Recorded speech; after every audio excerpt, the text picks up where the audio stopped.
తాకట్లో ఉన్న మీ బంగారాన్ని విడిపించి ఆ రోజు ధరకే కొనబడుతుంది ఆచారి గోల్డ్. రాజకీయ నాయకులు ఎన్నికల్లో హామీ ఇవ్వడం, గద్దెనెక్కిన తర్వాత వాటిని విస్మరించడం చాలా కాలంగా జరుగుతున్న తంతు. అదే పరంపరలో పవన్ కళ్యాణ్ కూడా తాను చెప్పిన మాటలకు విరుద్ధంగా వ్యవహరించారు. తాను చెప్పిన పని చేయలేకపోయారు. కానీ చాలామంది నాయకుల్లాగా చెప్పిన పని చేయలేదు కాబట్టి సైలెంట్గా ఉండడం కాకుండా ఇప్పుడు ఎదురుదాడికి దిగుతున్నారు. బాధితులనే తప్పు పట్టేందుకు పూనుకుంటున్నారు. న్యాయం చెయ్యండి అంటూ వేడుకుంటున్నటువంటి వాళ్ళని నిందించడానికి సిద్ధమవుతున్నారు. చాలా ఆసక్తికరమైనటువంటి తీరు. జనసేన పార్టీ దేనికైనా తెగించేస్తుందా అనే సందేహం వస్తున్నటువంటి వ్యవహారం. సుగాలి ప్రీతి 2017 ఆగస్టులో ఆ అమ్మాయిని దారుణంగా హత్య చేస్తే ఈ కేసు మీద 2019 నవంబర్ వరకు పల్లెత్తు మాట కూడా మాట్లాడకుండా పవన్ కళ్యాణ్ సైలెంట్గా ఉన్నారు. జగన్మోహన్ రెడ్డి అధికారంలోకి వచ్చిన తర్వాత చంద్రబాబు హయాంలో జరిగినటువంటి కేసుని నానా రాద్ధాంతం చేసి జగన్మోహన్ రెడ్డిని బదనాం చేసేదానికి పూనుకున్నారు. చివరికి తాము అధికారంలోకి వస్తే మొదటి కేసుగా సుగాలి ప్రీతి కేసుని విచారిస్తామని, నిందితులను శిక్షిస్తామని, సుగాలి ప్రీతి కుటుంబానికి న్యాయం చేస్తామని హామీ ఇచ్చారు.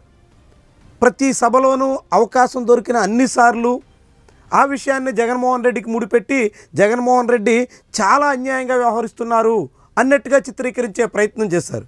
కానీ ఆఖరికి పవన్ కళ్యాణ్ అధికారంలోకి వచ్చిన తర్వాత సుగాలి ప్రీతి కేసు పూర్తిగా వదిలేశారు.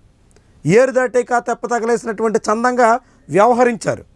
జగన్మోహన్ రెడ్డి హయాంలో బాధిత కుటుంబానికి ఎస్సీ ఎస్టీ అట్రాసిటీ యాక్ట్ ప్రకారంగా రావాల్సినటువంటి అన్ని రకాల సదుపాయాలు అందించినప్పటికీ ఏమీ న్యాయం జరగలేదు అన్నట్టుగా పవన్ కళ్యాణ్ చిత్రీకరించే ప్రయత్నం చేశారు.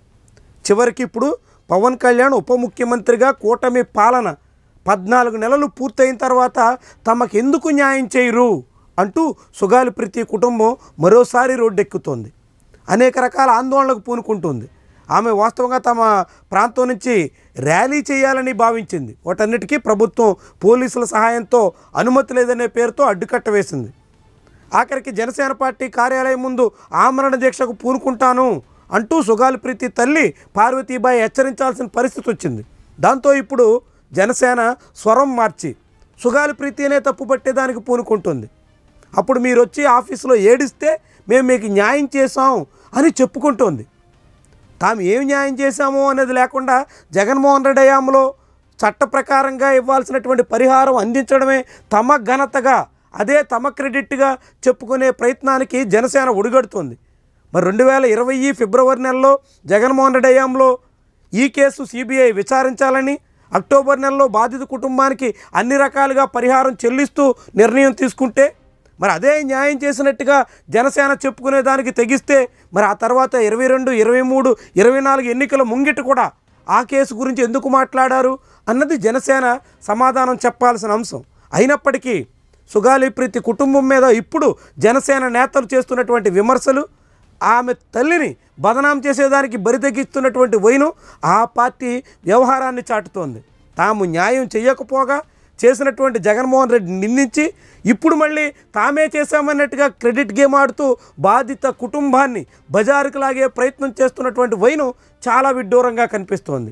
సుగాలి ప్రీతి తల్లిని తీవ్రంగా విమర్శించడానికి పూనుకుంటున్నటువంటి వైను జనసేన తీరుని వాళ్ళు ఎంతగా తెగించే సాగుతున్నారో అనేటువంటి వ్యవహారాన్ని స్పష్టంగా చాటి చెబుతోంది. మీరు బంగారం తాకట్టు పెట్టి ఆ బంగారం డబ్బులు కట్టలేక ఇబ్బంది పడుతున్నారా? ఆచారి గోల్డ్ వాళ్ళు మీ బంగారం కొని మీ లోన్ తీర్చి మిగిలిన డబ్బులు మీకు ఇచ్చేస్తారు. ఇంకెందుకు ఆలస్యం? ఆచారి గోల్డ్ ఈ నెంబర్స్కి కాల్ చేయండి.